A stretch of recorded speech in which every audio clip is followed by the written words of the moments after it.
You've probably heard that walking is good for you, but what most people don't realize is just how powerful it actually is. Walking can literally change the structure of your brain, and it can rewrite how your nervous system responds to stress, and it can improve how your cells produce energy.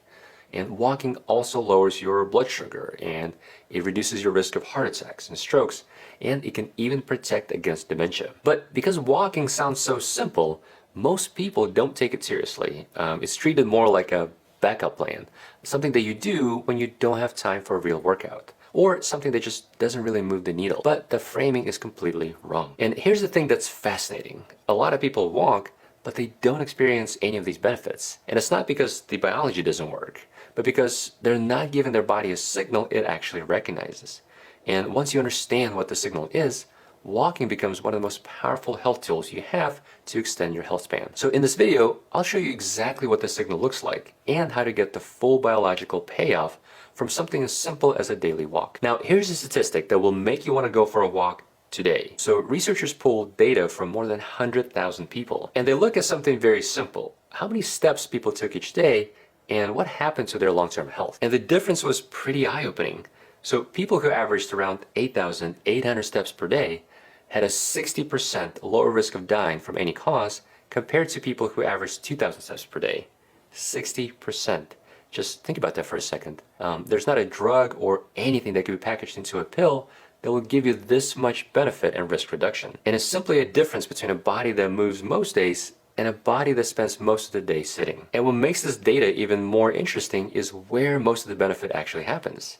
It's not at the high end. When researchers plotted the data, the biggest drop in risk happened very early. Just going from 2,000 to 4,000 steps was associated with about a 37% reduction in mortality. So in other words, there's no magic number where walking suddenly starts to work.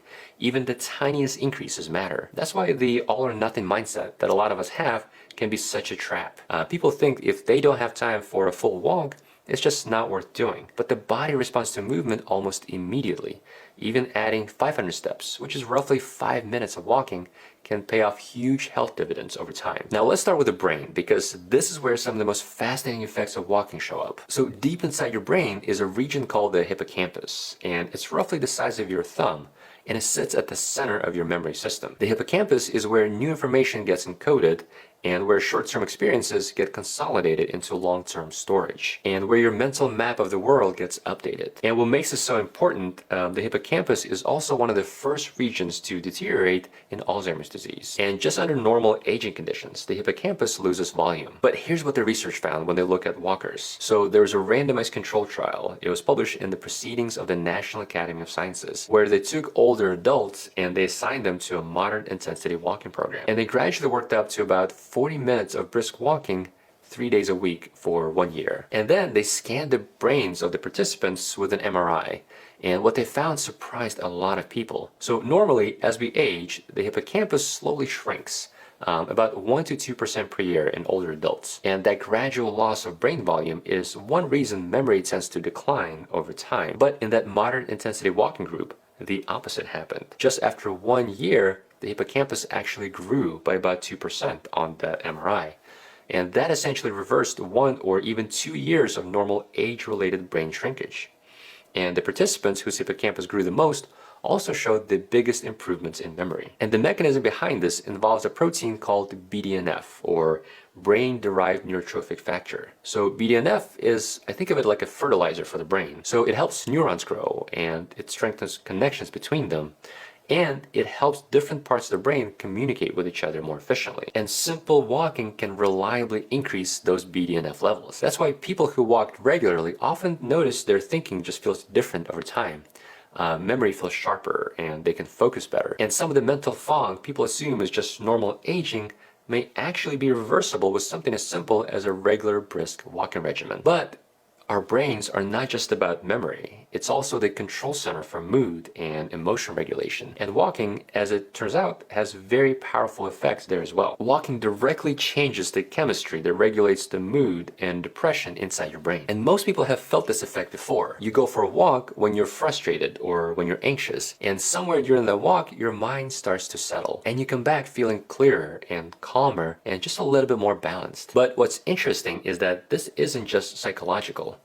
There's a real biological shift happening in the brain, and that shift is a lot more durable than most people realize. So first, walking increases serotonin, that neurotransmitter that regulates mood stability and emotional baseline, not as a temporary emotional boost, but the underlying tone of how you experience the day and how you experience life. And walking also raises your endorphins, those compounds that reduce pain perception. And those endorphins produce a mild but a sustained sense of well-being. And third, walking produces a dopamine response that is more modest and more sustained than what you get from modern stimulation. So from things like the spike and crash you get from sugar or social media or gambling or just any other addictive behavior. And one thing that's pretty fascinating is we now have direct evidence that shows that walking can be just as effective as an antidepressant medication for the treatment of depression. There was a meta-analysis published in the British Medical Journal that analyzed 51 trials with over 1,200 participants.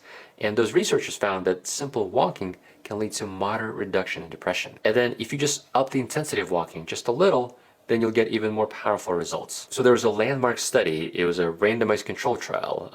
It was called the SMILE study, where researchers took about 200 adults with major depressive disorder, and they randomly assigned them to 3 different groups. So one group received your standard antidepressant treatment with sertraline, which is Zoloft. And another group did supervised exercise. And the third group did both. And the exercise protocol wasn't anything extreme. It was essentially just brisk walking for 30 minutes at roughly 70 to 85% of their heart rate reserve. And they did that 3 times per week for 16 weeks. And here's the remarkable part. At the end of the study, the reduction in the depression symptoms in the walking group was essentially the same as what they saw in the medication group.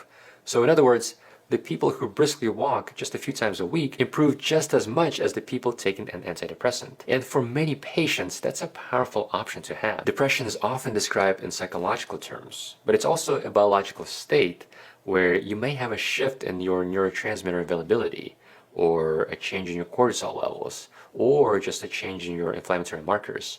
And walking directly addresses all those layers. Now, another important aspect of mood regulation is how your body handles stress and anxiety. And walking does an amazing job at resetting the system as well. There's a setting in your nervous system that most people in modern life are running at too high, almost all the time without even knowing it. It's called sympathetic activation. This is your fight or flight state. The system is designed for sudden danger situations like a near car accident or someone chasing after you. Your body will activate the system even before your brain has time to process any of that information. So your heart rate jumps and blood moves to your muscles and stress hormones surge and all the senses sharpen so you can react quickly. But in modern life, this system often stays partially switched on even when there's no real emergency.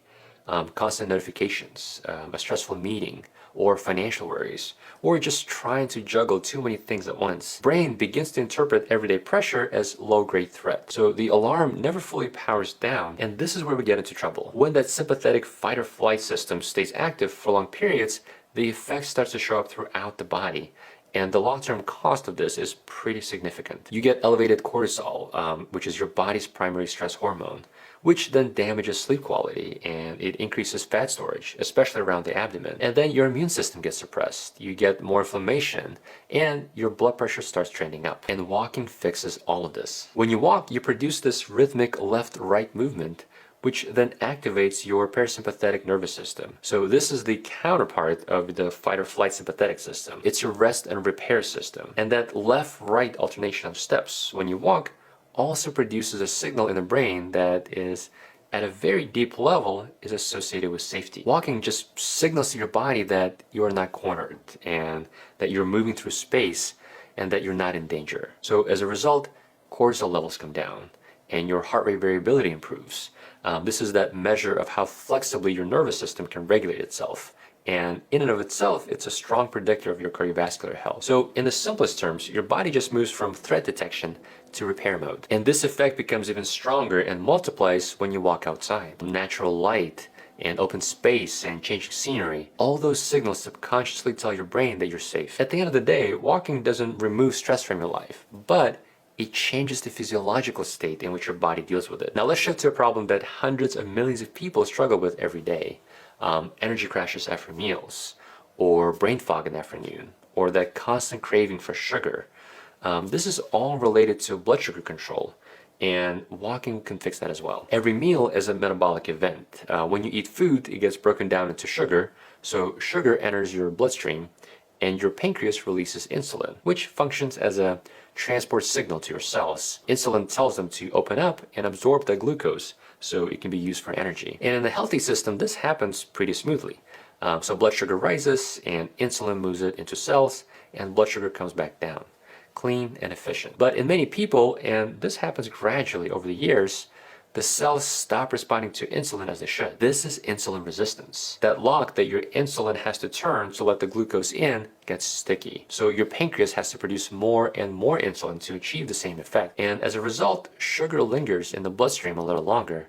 And that's what leads to those energy crashes after meals, and eventually to visceral fat accumulation and more inflammation. But this is how walking fixes this problem. When you walk, your skeletal muscles contract, and contracting muscles can pull glucose directly out of the bloodstreams through a pathway that largely bypasses insulin. In our analogy, this glucose door opens without needing a key. The muscle just takes what it needs. And there are studies like this meta-analysis of 18 randomized control trials that show that just simple walking can lower your hemoglobin A1C by 0.5% in people with type 2 diabetes. And the timing of walking matters as well. So there was a small randomized crossover trial that showed that walking just 10 minutes after each meal, 3 times a day, was more effective than a single 30-minute daily walk in lowering blood sugar area under the curve, or basically that glucose spike after eating. And once again, you don't need a lot of steps to get a lot of benefits. That data shows that at just 7,000 steps per day, you get a 14% reduction in diabetes risk and a 47% lower all-cause mortality when you compare that to 2,000 steps. So a simple 10-minute walk after each meal will get you halfway there if you do that 3 times a day. But blood sugar is only one piece of the energy story, because here's another type of problem I see constantly in the clinic, and that is just baseline low energy despite adequate sleep and good blood sugar control. And in many cases, the problem is happening much deeper at the cellular level, and walking can fix that as well. So inside every cell in your body are structures called the mitochondria, and their job is to take the oxygen and the nutrients from food and convert them into ATP, or adenosine triphosphate, which is the actual molecular unit of energy that your cells depend on. So in a sense, mitochondria is your body's power generation infrastructure. When the infrastructure is functioning well, you feel it.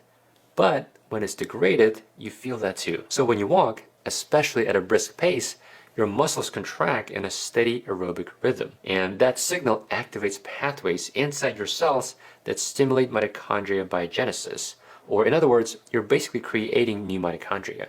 And at the same time, walking also supports mitophagy, which is the process that your cells use to remove older or damaged mitochondria. So over time, something very important starts happening inside your cells. Just in the spans of a few weeks to a few months of consistent walking, your cells begin replacing older and less efficient energy generators with newer, healthier ones. People who walk consistently often describe a different quality of energy. It just feels steadier and more reliable and less dependent on coffee to get you through that afternoon. And this is a sign that your cells are full of healthy mitochondria just doing their job as they're supposed to. But this brings us to something very important, because a lot of people hear all this and they say, well, I walk, but I don't see any of those benefits. And that raises an important question. Why does walking seem to work incredibly well for some people and barely do anything for others? Well, the answer comes down to one simple principle. Your body adapts to what it experiences repeatedly. It doesn't adapt to occasional signals. When a stimulus is inconsistent, the body treats it as noise, something to process and move on from, and not something to build around. But when that stimulus is consistent, the body begins to reorganize itself around it. This is why consistency matters so much here. Your body needs to experience the signal often enough that it just begins to expect it. So the goal here is not a good week of walking. The goal is making walking something your body trusts is coming. And the good news is you don't need to walk 8 or 10,000 steps every day to see all these benefits. If you're pressed for time, you can get even more benefit in a shorter amount of time just by increasing the intensity. One trick is to do alternating periods of brisk walking and periods of slower recovery walking. And this approach is called the Japanese interval walking training. And I actually made a full video explaining exactly how to do that protocol step by step. And you can see that over here. I hope this was helpful. Stay healthy, and I'll see you in the next one.